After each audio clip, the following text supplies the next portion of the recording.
March 17, 1944. The skies above Truk Lagoon shimmered with heat haze rising from the turquoise waters below.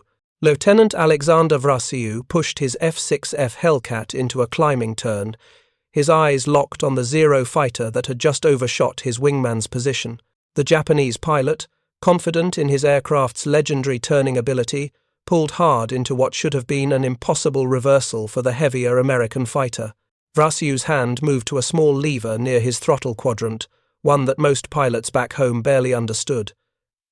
He toggled the combat flaps down. What happened next violated everything Japanese Naval Air Force doctrine taught about engaging American fighters. The Hellcat, weighing more than twice what the Zero did, suddenly tightened its turn radius. The big Grumman fighter carved inside the Zero's circle, closing the angle with every passing second. Vraciu's gunsight Pipper tracked forward along the Zero's fuselage. He squeezed the trigger. 650 caliber Browning machine guns erupted, their combined fire rate of nearly 5,000 rounds per minute, shredding the lightweight Japanese fighter's unarmored structure. The Zero's wing folded back, and the aircraft tumbled toward the ocean 3 miles below. The Japanese pilot never understood what killed him. His training, his experience over China, his hundreds of hours mastering the Zero's sublime handling, all of it rendered obsolete by an engineering innovation he never knew existed. American fighters weren't supposed to turn with Zeros. That was the fundamental rule of Pacific air combat, established through 2 years of bitter fighting. Yet here was proof that the rules had changed. If you're enjoying this deep dive into the story, hit the subscribe button and let us know in the comments from where in the world you are watching from today. The combat flap system installed on every F6F Hellcat represented one of the war's least celebrated but most tactically significant technological advantages. While historians focus on the Hellcat's powerful engine, rugged construction, and heavy armament, the humble flap system quietly transformed high-speed combat maneuvering in ways that Japanese pilots discovered too late to counter effectively. This is the story of how Grumman's engineers exploited aerodynamic principles to give American pilots a decisive edge in the turning fights they'd been told to avoid. The story begins not with the Hellcat, but with the fundamental problem that plagued American naval aviation throughout 1942. The Mitsubishi A6M0 had established air superiority across the Pacific through a combination of exceptional maneuverability and long range. Weighing just 5,200 pounds fully loaded, the Zero could complete a full 360-degree turn in approximately 16 seconds at its optimal maneuvering speed of 230 knots. American F4F Wildcat fighters required 22 to 24 seconds for the same maneuver. That 6 to 8 second differential meant Japanese pilots could consistently get behind American fighters in turning combat, achieving firing solutions, while American pilots struggled to bring their guns to bear. The physics behind this advantage was straightforward.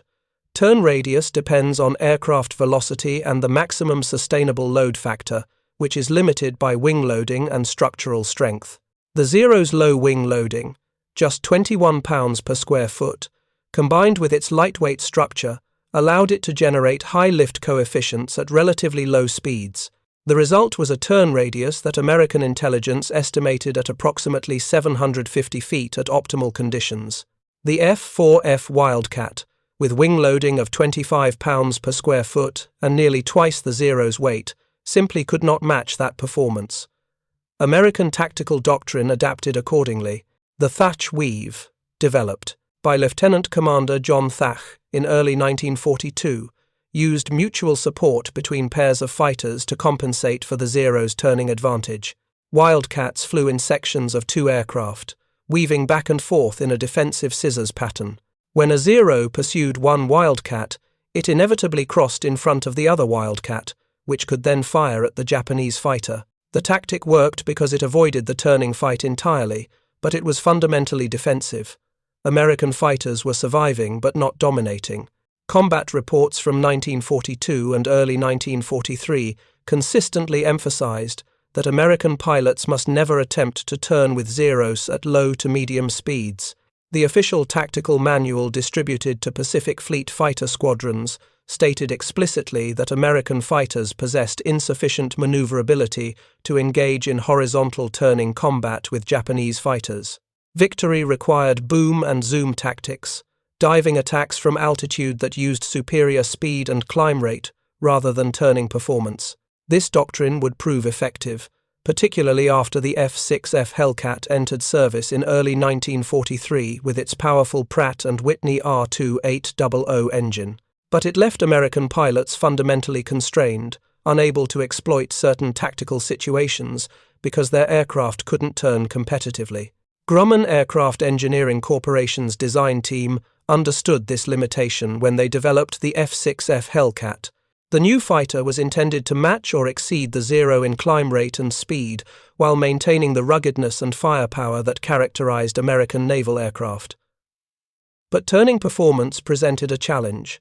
The Hellcat would inevitably be heavier than the Zero, incorporating pilot armor, self-sealing fuel tanks, and structural strength sufficient to survive carrier landings and combat damage. That weight penalty meant the Hellcat's wing loading would approach 30 pounds per square foot when fully loaded for combat, significantly higher than the Zero's 21 pounds per square foot. Simple physics suggested the Hellcat would turn more slowly than the Zero, perpetuating the fundamental tactical disadvantage that had plagued the Wildcat. William Schwendler, Grumman's chief design engineer, recognized that conventional approaches wouldn't solve this problem.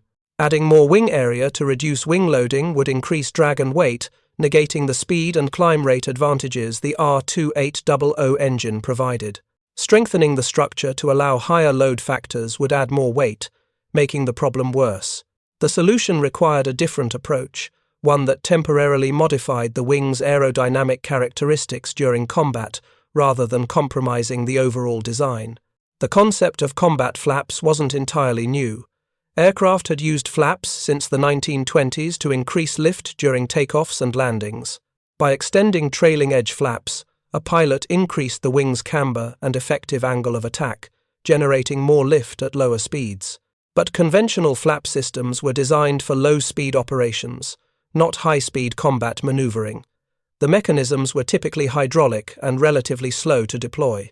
More critically, extending flaps at high speed created enormous drag that killed the aircraft's energy state, exactly what a pilot couldn't afford in combat. Grumman's innovation was to engineer a flap system specifically for high-speed maneuvering.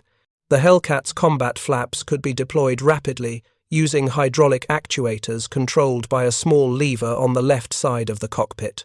The flaps extended only to an intermediate position, approximately 10 to 15 degrees, rather than the 45 to 60 degrees used for landing. This shallow deflection increased the wing's lift coefficient without creating catastrophic drag penalties. More importantly, the system was designed to handle the aerodynamic loads imposed at speeds up to 300 miles per hour, far faster than conventional flaps could tolerate. The engineering challenge was substantial.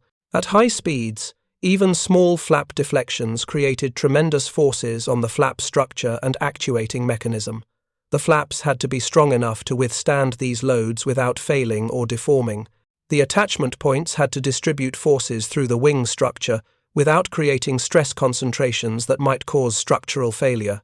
The hydraulic system had to provide enough force to extend and retract the flaps against high-speed air pressure, and the entire system had to be reliable enough for combat operations where failure might prove fatal. Grumman's solution used a robust mechanical design with multiple safety features. The flap mechanism incorporated hardened steel tracks and roller bearings that could handle extreme loads. The hydraulic actuators featured pressure relief valves that prevented overpressurization. The control system included mechanical stops that limited maximum flap deflection, preventing pilots from inadvertently extending flaps beyond safe limits at high speed. Testing at the Grumman facility demonstrated the system could withstand thousands of actuation cycles without failure, meeting Navy reliability requirements. The tactical application required pilots to understand when and how to use combat flaps effectively. Deploying flaps at the wrong moment could be as dangerous as not using them at all. If a pilot extended flaps while flying too fast, the sudden drag increase could cause an energy bleed that left the aircraft vulnerable. If flaps were extended too early in a turning engagement, the opponent could recognize the maneuver and counter it. Proper employment required judgment developed through training and experience. The optimal technique emerged through operational testing and combat experience. When entering a high-speed turn, typically at speeds between 250 and 300 miles per hour, the pilot would roll into the turn and pull back on the stick to increase load factor. As the aircraft's turn rate stabilized and speed began bleeding off naturally due to induced drag, the pilot would deploy combat flaps. The additional lift generated by the flaps allowed the pilot to pull harder on the stick, increasing load factor further without stalling. This tightened the turn radius significantly. As the maneuver progressed and airspeed continued decreasing, the pilot would retract flaps before reaching the speed regime, where they created more drag than useful lift. The performance improvement was dramatic. Wind tunnel testing at the National Advisory Committee for Aeronautics facility confirmed that combat flap deployment reduced turn radius by approximately 15 to 20% at speeds between 260 and 280 miles per hour. For a Hellcat, traveling at 270 knots indicated airspeed that translated to reducing turn radius from approximately 1,000 feet to 850 feet. The turn rate, measured in degrees per second, increased proportionally. An F6F without flaps might achieve 12 degrees per second at that speed. With combat flaps deployed, the same aircraft could sustain 14 to 15 degrees per second. These numbers matter because they translate directly to tactical advantage. In a turning engagement where both aircraft begin with neutral positioning, the fighter with superior turn rate gradually gains angular position on its opponent. Every second of turning, the Hellcat pilot with combat flaps deployed gained 2 to 3 degrees on a Zero pilot who didn't know the American fighter possessed this capability. After 5 seconds, the Hellcat had gained 10 to 15 degrees. After 10 seconds, the advantage approached 30 degrees. That angular advantage meant the Hellcat could achieve a firing solution, while the Zero pilot still struggled to bring his guns to bear. The first F6F Hellcats reached Pacific Fleet squadrons in January 1943, initially assigned to Fighting Squadron 9 aboard the carrier Essex. Pilot training included basic instruction on the combat flap system, though early doctrine emphasized the Hellcat's climb rate and speed advantages rather than turning performance. Squadron commanders still taught boom and zoom tactics as the primary engagement method. Combat flaps were presented as an emergency tool for situations where turning fights became unavoidable, not as a primary tactical capability. Combat experience gradually revealed the system's full potential. Pilots discovered that combat flaps gave them options in situations where previous doctrine demanded defensive maneuvering or disengagement. If a Zero got behind a Hellcat in a turning fight, the American pilot could deploy flaps and tighten his turn enough to force an overshoot, reversing the engagement. If a Hellcat pilot found himself in a turning engagement at medium altitude with adequate speed, he could choose to press the fight rather than automatically extending away. Most significantly, experienced pilots learned they could exploit Japanese pilots' expectations that American fighters couldn't turn competitively. The psychological dimension proved as important as the performance advantage. Japanese Naval Air Force training emphasized the Zero's turning superiority as a fundamental article of faith. Instructors taught that American fighters must be drawn into turning combat where Japanese maneuverability advantages would dominate. Combat reports from 1942 and early 1943 reinforced this doctrine. Zero pilots had consistently won turning engagements against Wildcats, validating the training they'd received. When Hellcats began appearing in 1943, Japanese intelligence recognized the new fighter's superior speed and climb rate, but assumed it shared the Wildcats' inability to turn competitively. This assumption created opportunities for American pilots who understood their aircraft's capabilities. When a Zero pilot committed to a turning engagement with a Hellcat, he expected the American fighter to either maintain a wide turn radius or attempt to escape using superior speed. The Zero pilot would position himself accordingly, planning to exploit what he expected would be an inevitable advantage. When the Hellcat instead tightened its turn using combat flaps and began closing the angular distance, The Zero pilot faced an unexpected situation requiring immediate adaptation. Some Japanese pilots recognized the problem and attempted to disengage. Others, trained to press turning advantages, continued the engagement and discovered too late that the Hellcat could match or exceed their turn rate at medium to high speeds. If you find this story engaging, please take a moment to subscribe and enable notifications. It helps us continue producing in-depth content like this. The Battle of the Philippine Sea in June 1944 provided the most comprehensive demonstration of the Hellcat's combat effectiveness, including the tactical advantages provided by combat flaps. The engagement, which American pilots nicknamed the Great Marianas Turkey Shoot, saw F6F Hellcats from 15 American aircraft carriers intercept and destroy Japanese strikes attempting to attack the invasion force off Saipan. The two-day battle resulted in the destruction of approximately 600 Japanese aircraft for the loss of fewer than 30 American planes. While this lopsided victory reflected multiple American advantages including radar-directed interception, numerical superiority, and declining Japanese pilot quality, individual combat engagements demonstrated how combat flaps influenced tactical outcomes. Lieutenant Junior Grade Alex Vraciu, flying from the carrier Lexington, achieved 6 victories during the Philippine Sea engagement, bringing his total to 19 kills. His combat report from June 19 detailed multiple engagements where combat flaps proved decisive.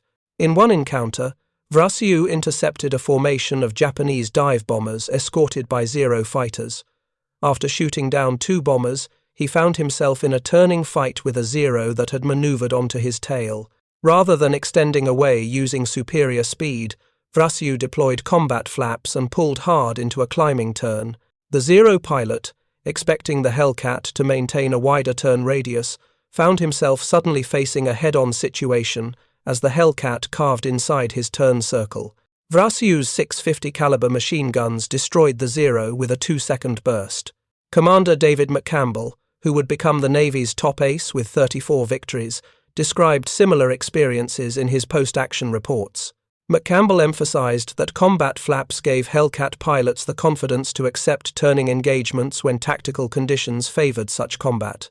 This psychological shift was significant because it removed one of the few remaining advantages Japanese pilots retained. If American fighters would only engage in high-speed slashing attacks, Japanese pilots could attempt to avoid such situations by maintaining lower altitudes and speeds where turning maneuverability might still matter. But if American fighters could turn competitively at medium speeds, Japanese pilots had no remaining performance advantages to exploit. The technical explanation for the combat flap advantage involves aerodynamic principles that designers had understood theoretically but struggled to implement practically. When an aircraft turns, its wings must generate lift equal to the aircraft's weight multiplied by the load factor, which represents how many times greater the load on the aircraft is compared to straight and level flight. A fighter pulling a 6G turn must generate lift equal to 6 times its weight. Wing lift depends on several factors, including airspeed, wing area, and lift coefficient. The lift coefficient varies with angle of attack and wing configuration. By deploying flaps, a pilot temporarily increases the wing's maximum lift coefficient, allowing higher load factors at a given speed. The relationship between turn rate and lift coefficient is direct but not linear due to the complex interaction between lift, drag, and available thrust. As a fighter pulls harder in a turn, drag increases roughly with the square of the load factor. The aircraft loses energy unless the engine produces enough thrust to overcome this drag. The Hellcat's R2800 engine produced 2,000 horsepower, giving it sufficient thrust to sustain high load factors at medium speeds. The combat flaps allowed pilots to use this available thrust more effectively by reducing the speed at which maximum sustainable load factors could be achieved. Zero pilots faced a fundamental problem in turning engagements with Hellcats using combat flaps. The Zero's advantage had always been its ability to sustain high load factors at lower speeds due to superior wing loading. But the Hellcat with combat flaps deployed could achieve similar load factors at higher speeds. This meant the engagement occurred in a speed regime where the Hellcat retained energy advantages, If the Zero pilot attempted to slow down to his aircraft's optimal turning speed around 180 to 200 knots, he sacrificed energy that the Hellcat pilot could exploit by extending away and then returning with an altitude or speed advantage. If the Zero pilot maintained higher speeds to keep pace with the Hellcat, he operated outside his aircraft's optimal performance envelope while the Hellcat operated within its sweet spot. The tactical manual updates distributed to Pacific Fleet fighter squadrons in late 1944 reflected growing understanding of combat flap employment.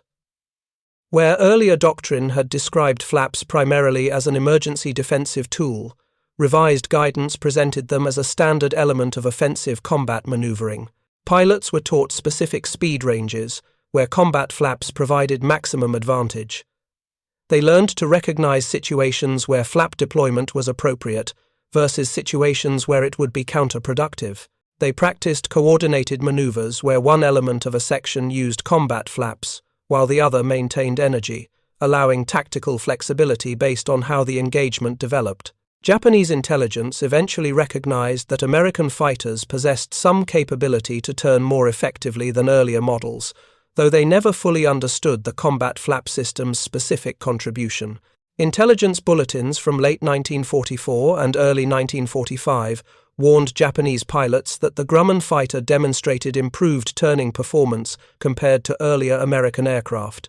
The bulletins advised avoiding prolonged turning combat with Hellcats, similar to earlier warnings about engaging in vertical combat. These advisories reflected the steady erosion of tactical advantages that had once favored Japanese aviation. The fundamental problem the Japanese Naval Air Force faced was that combat flaps represented an engineering solution to a problem they didn't realize needed solving.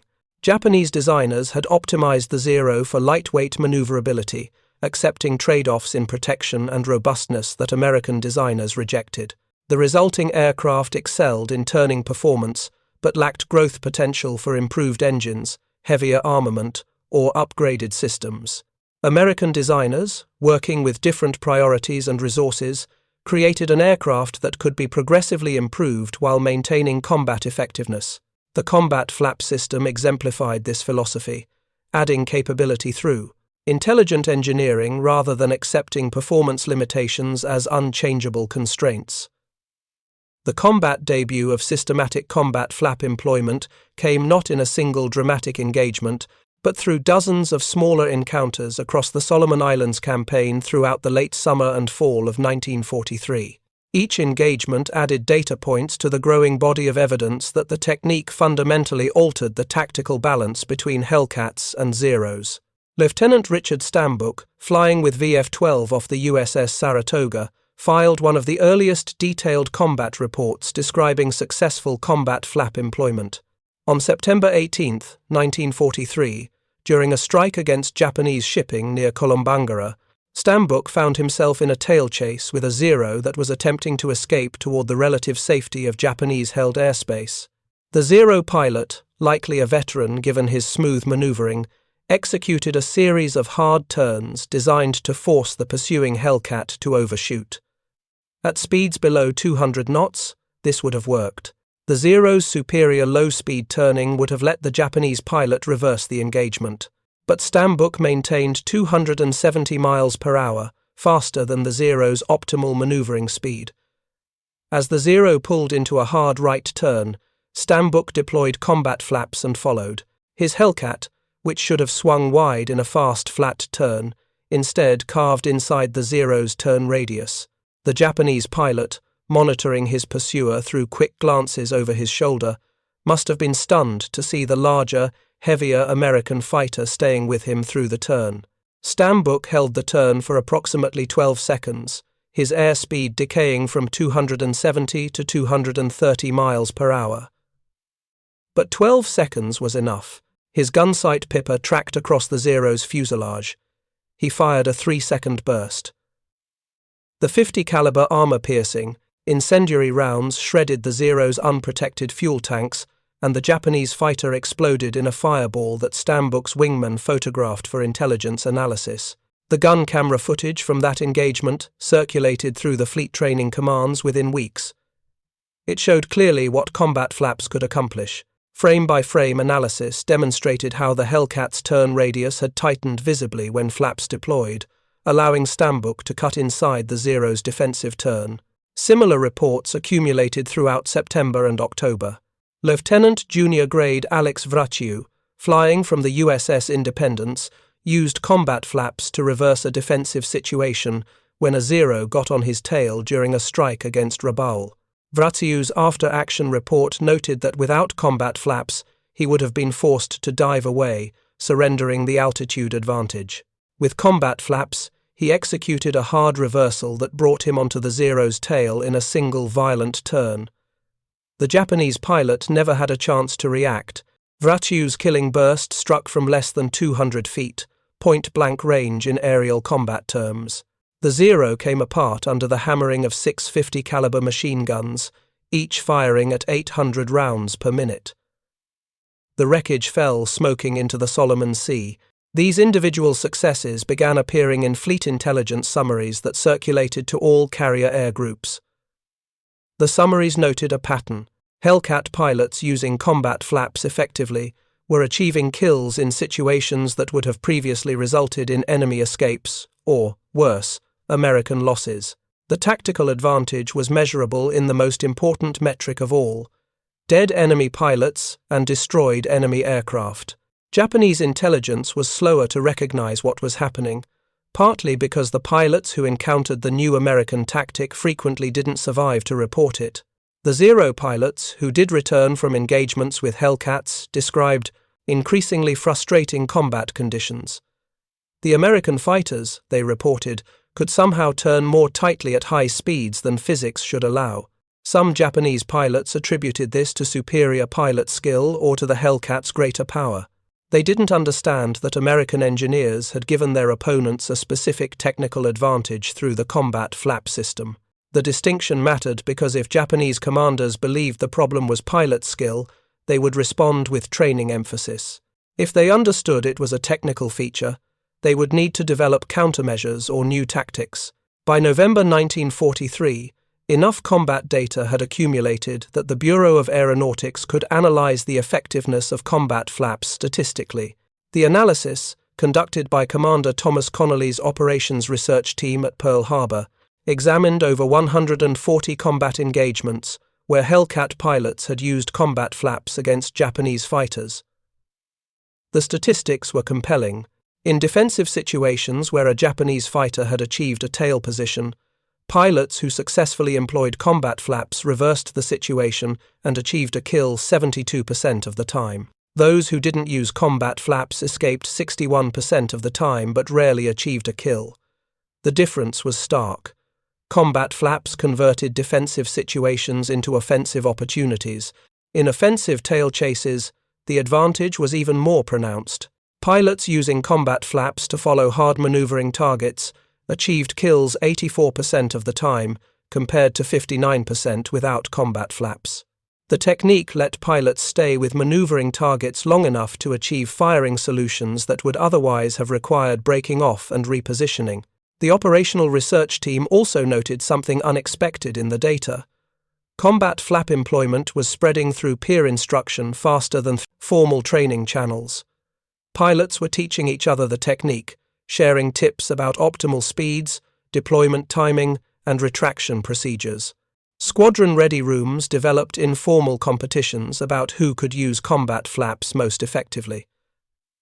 This organic spread of tactical innovation demonstrated something important about American naval aviation culture. Unlike more rigid command structures where tactical innovation flowed only through official channels, American squadrons encouraged junior officers and enlisted pilots to experiment and share successful techniques.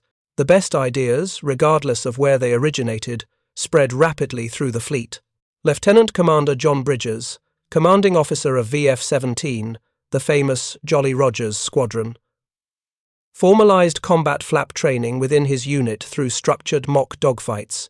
Bridges, who would finish the war with a dozen confirmed kills, required all his pilots to demonstrate proficiency in combat flap employment before certifying them for combat operations. The Jolly Rogers developed specific tactical scenarios that pilots practiced repeatedly: defensive reversal, Offensive pursuit. Scissors maneuvers where both aircraft were turning hard, trying to force an overshoot. Energy management when combat flaps had bled speed dangerously low. Each scenario taught pilots not just how to use combat flaps, but when to use them and, critically, when not to. The when not to lessons were as important as the technique itself. Combat flaps were useless below 200 miles per hour, where the Zero's natural agility dominated. They were dangerous above 320 miles per hour, where structural loads became concerning, and they were counterproductive when fighting multiple opponents, because the temporary speed loss made the user vulnerable to attacks from other enemy aircraft. VF-17's training methods spread to other squadrons, partly through official channels but mostly through the informal network of pilots who rotated between units or talked during layovers at rear area bases. By early 1944, most Hellcat squadrons had incorporated some form of combat flap training into their workup cycles. The Battle of Tarawa in November 1943 provided the first large-scale test of Hellcat combat capabilities, including combat flap employment.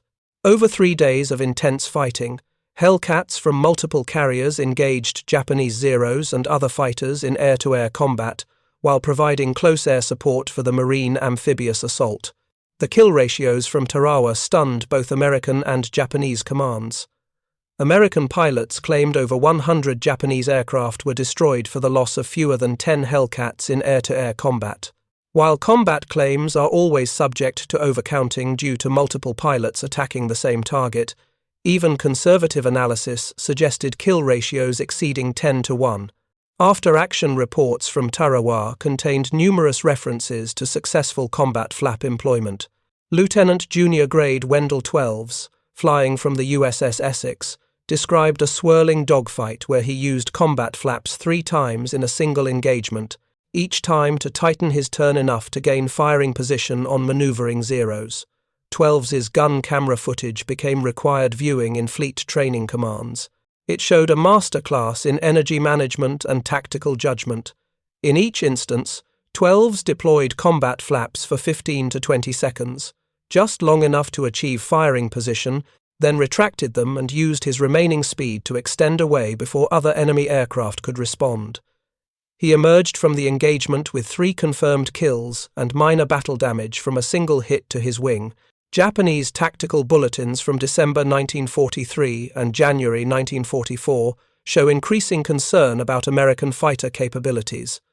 One bulletin, intercepted and translated by American intelligence, warned pilots that the Grumman fighter demonstrated unexpected turning performance at high combat speeds and recommended extreme caution when engaged in horizontal maneuvering above 400 km per hour. 400 km per hour translates to approximately 250 miles per hour, precisely the speed regime where Hellcat combat flaps were most effective. The Japanese had recognized the phenomenon without understanding its cause. They knew American fighters could somehow turn tighter at high speeds than the Zero's control problems would allow, but they attributed this to some inherent design feature rather than a deployable tactical system. This misunderstanding shaped Japanese tactical responses in ways that actually helped American pilots. Japanese doctrine began emphasizing even more strongly the importance of forcing combat to lower speeds, where the Zero's natural advantages would dominate. But Hellcat pilots, trained in energy management and boom and zoom tactics, simply refused to fight at low speeds. The result was a tactical mismatch where Japanese pilots tried to slow fights down while American pilots kept them fast. And at high speeds, combat flaps gave Hellcats the turning advantage in the brief moments when turning mattered. The combination was lethal. If you find this story engaging, please take a moment to subscribe and enable notifications. It helps us continue producing in-depth content like this. The strategic situation in early 1944 put enormous pressure on Japanese naval aviation. The American advance through the Gilbert and Marshall Islands was accelerating, supported by the growing carrier fleet that now included multiple Essex-class carriers, each embarking air groups equipped primarily with Hellcats. Japanese forces faced not just superior numbers but superior equipment flown by increasingly confident pilots.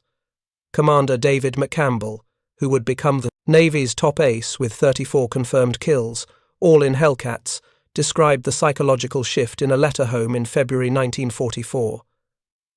"A year ago," McCampbell wrote, "we were afraid of the Zero, not because we lacked courage, but because we knew it was the better aircraft in a turning fight.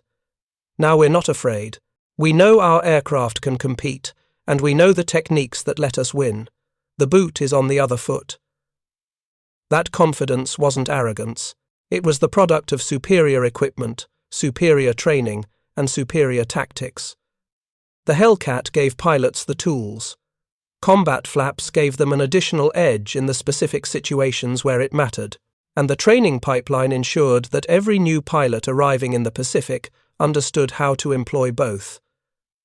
The Japanese faced an insurmountable problem. Even if they had fully understood the combat flap system and its implications, they lacked the industrial capacity to respond effectively. Developing a similar system for the Zero would have required hydraulic actuators, reinforced flap structures, and extensive redesign. Japan's aircraft factories, already struggling to maintain production rates under Allied bombing and resource shortages, couldn't implement such modifications. More fundamentally, the Zero's lightweight construction philosophy was incompatible with combat flap employment. The structural loads generated by aggressive flap deployment during high-speed maneuvering would have required strengthening the airframe, adding weight that would have eliminated the Zero's remaining advantages. The Japanese were trapped by their own design decisions made years earlier, when different assumptions drove fighter development. Japan did field improved fighters. The Kawanishi N-1, KJ Shiden, and Mitsubishi J-2, M. Raiden, both offered better high-speed performance than the Zero.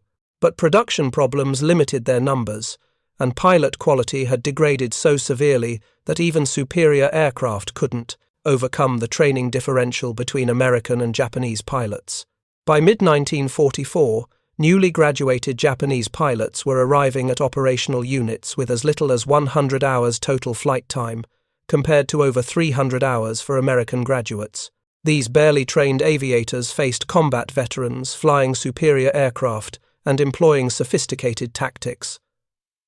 The outcome was predictable and tragic. The massive June 19, 1944 engagement that pilots called the Great Marianas Turkey Shoot demonstrated the complete tactical dominance American naval aviation had achieved. Over the Philippine Sea, Hellcats from 15 American carriers destroyed over 300 Japanese aircraft in 2 days of fighting while losing fewer than 30 of their own. Combat reports from the Marianas engagement contain dozens of references to combat flap employment. Lieutenant Junior Grade Wilbur Spider Webb used combat flaps to reverse a defensive situation when a Yokosuka D-4Y Judy dive bomber attempted to evade by turning hard. Webb's tight turn brought him onto Judy's tail. His 3-second burst ignited the bomber's fuel tanks, sending it down in flames. Ensign William Bill Blair, on only his 3rd combat mission, found himself in a tail chase, with a Zero attempting to escape toward Guam. Blair deployed combat flaps and followed through 3 hard turns, his Hellcat staying inside the Zero's turn radius despite the speed differential. On the 4th turn, Blair achieved a firing solution. His burst struck the Zero's engine, which seized immediately. The Japanese fighter went down streaming black smoke. The ease with which even relatively inexperienced American pilots were dominating combat troubled Japanese commanders deeply. Admiral Jisaburo Ozawa, commanding the Japanese mobile fleet at the Philippine Sea, received after-action reports from surviving pilots that painted a grim picture. The Americans, pilots reported, could somehow match Japanese fighters in turning combat, despite flying heavier, more powerful aircraft. Some Japanese pilots reported seeing American fighters deploy what looked like landing flaps during combat, though they couldn't understand why this would confer an advantage. The few detailed observations that reached Japanese Naval Aviation headquarters noted that American fighters seemed to momentarily tighten their turn radius when these surfaces deployed, then retract them and accelerate away. Japanese engineers analyzing these reports recognized that the Americans had developed some form of combat maneuvering flap system, but the information came too late and with insufficient detail to develop effective countermeasures. More importantly, Japan's strategic situation by mid-1944 meant that even if effective counters had been identified, implementing them across the fleet was impossible. The production numbers told the strategic story with brutal clarity. In 1944 alone, American factories produced over 8,000 Hellcats. Japanese factories produced approximately 3,000 fighters of all types combined. The numerical advantage, combined with the technical and tactical advantages American pilots enjoyed, created an insurmountable gap. Combat flaps were one element in this dominance, not the sole cause. The Hellcat's overall design, incorporating armor protection, self-sealing fuel tanks, powerful engine, and heavy armament, made it a formidable weapon. The training American pilots received, emphasizing both individual skills and team tactics, gave them operational advantages Japanese pilots couldn't match. And the intelligence advantage American forces enjoyed through code-breaking and signals intercepts let them fight when and where they chose. But within the specific tactical situations where combat flaps mattered, high-speed turning engagements, where a momentary advantage could mean the difference between kill and escape, the system gave American pilots a decisive edge. Gun camera footage and after-action reports from late 1944 showed Hellcat pilots routinely achieving firing solutions in situations that would have previously required breaking off and repositioning. Lieutenant Eugene Valencia, by now one of the fleet's most successful fighter leaders, refined his mowing machine tactical formation specifically to exploit the Hellcat's combat flap capability. Valencia's formation paired aircraft in mutually supporting elements, with each pair positioned to cover the other. When enemy fighters engaged, Valencia's pilots used combat flaps to maneuver aggressively while maintaining formation integrity. The mowing machine achieved extraordinary success. Valencia and his division shot down 50 Japanese aircraft in a single 4-month combat tour, with Valencia personally accounting for 23 confirmed kills. His tactical reports emphasized that combat flaps let his pilots maintain formation cohesion during violent maneuvering that would have scattered earlier formations. By late 1944, combat flap employment had become so routine that it rarely merited specific mention in after-action reports unless something unusual occurred. Pilots considered it simply another tool in their tactical toolkit, deployed when situations called for it, just like tactics for diving attacks or defensive weaves. The evolution of combat flap doctrine continued through the war's final year. Pilots developed increasingly sophisticated techniques for combining combat flaps with other maneuvers. The flaps and roll became a standard defensive response. When threatened, a pilot would deploy combat flaps, execute a tight turn to defeat the immediate threat, then snap into a hard roll while retracting flaps, using the roll to evade other threats while recovering speed.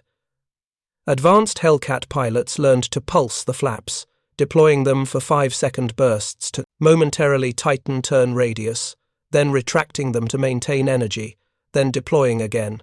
This technique, which required exceptional aircraft control and spatial awareness, let pilots sustain turning fights longer than the 15 to 20-second window that single deployments allowed. These refinements were developed through practice and shared through the informal networks that connected American fighter squadrons. Unlike Japanese forces, where tactical innovation was centralized and doctrine flowed downward, American squadrons encouraged bottom-up innovation. The best techniques, regardless of origin, spread rapidly through the fleet. The final months of the war saw Hellcats operating increasingly over the Japanese home islands, where they faced the most desperate resistance Japanese aviation could offer. Kamikaze tactics, where pilots deliberately crashed into American ships, represented a final acknowledgement that Japanese forces could no longer win through conventional combat. Even against kamikazes, combat flaps proved valuable. The suicide pilots, often poorly trained and flying damaged or obsolete aircraft, typically approached their targets at high speed in shallow dives.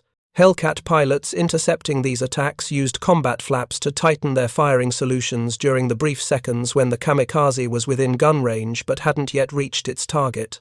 Lieutenant Junior Grade Thomas Lupo, flying combat air patrol over the carrier task force off Okinawa in April 1945, intercepted a Yokosuka MXY-7 Oka rocket-powered kamikaze released from a Betty bomber. The Oka, once released, accelerated to over 600 miles per hour in its terminal dive, far too fast for combat flaps. But Lupo caught the release aircraft before it could launch its weapon. Using combat flaps to tighten his turn, he followed Betty through its evasive maneuvers and destroyed it with a sustained burst, preventing the Oka launch entirely. The strategic bombing campaign against Japan's home islands placed Hellcats in a different role. Escorting strikes deep into enemy territory, Hellcat pilots needed to balance fighting effectiveness with fuel conservation. Combat flap employment in this context required careful judgment. Using flaps to chase a maneuvering enemy burned fuel through increased drag, but letting threats escape meant they could attack the bombers the fighters were protecting. Commander David McCampbell's record-setting mission on October 24, 1944, demonstrated how an expert pilot integrated combat flaps into sustained combat. Leading a fighter sweep over the Philippines, McCampbell engaged multiple Japanese formations over more than 90 minutes of continuous combat. His after-action report noted using combat flaps at least 6 times to achieve firing positions on maneuvering targets. McCampbell's technique, analyzed exhaustively by tactical instructors, showed textbook energy management. He would spot a target, build speed in a shallow dive, deploy combat flaps during the final turn to achieve firing position, make a short, accurate burst, then retract flaps and zoom back to altitude before other enemy fighters could respond. Repeat until Winchester out of ammunition. That single mission netted McCampbell 9 confirmed kills, a record that still stands. While his success came from multiple factors including exceptional gunnery, tactical judgment, and situational awareness, his effective use of combat flaps played a crucial role in his ability to engage so many targets successfully. The technical refinement of combat flap systems continued even as the war neared its end. Later production F6F variants incorporated slightly larger flaps and refined hydraulic systems that allowed faster deployment and retraction. These improvements were marginal, reducing deployment time from 3 seconds to 2 seconds, but in combat, every fraction of a second mattered. Grumman. Engineers also experimented with different flap deflection angles for the combat position. The standard 20 degrees worked well across the Hellcat's speed envelope, but some test pilots argued that 15 degrees might offer better speed retention with acceptable turning improvement. Flight tests at Patuxent River in early 1945 validated both positions, and revised training manuals gave pilots discretion to choose based on their specific tactical situation. These refinements, minor as they seem in retrospect, demonstrated the continuous improvement cycle that characterized American weapons development. Combat feedback flowed to engineers, who implemented improvements, which flowed to training commands, which taught pilots, who provided more feedback. The cycle repeated constantly, driving incremental but cumulative improvements in effectiveness. Japanese forces had no comparable cycle. Their industrial capacity was collapsing under Allied bombing. Their training infrastructure had been destroyed by attrition and fuel shortages. Their feedback mechanisms were disrupted by communication breakdowns and strategic chaos. They could recognize problems but couldn't implement solutions. By the time Japan surrendered in August 1945, the F6F Hellcat had compiled the most dominant combat record of any American fighter. The official tally credited Hellcats with 5,223 enemy aircraft destroyed in air-to-air combat, achieved at a loss of 270 Hellcats to enemy fighters, a kill ratio exceeding 19-1. Thank you for watching. For more detailed historical breakdowns, check out the other videos on your screen now, and don't forget to subscribe.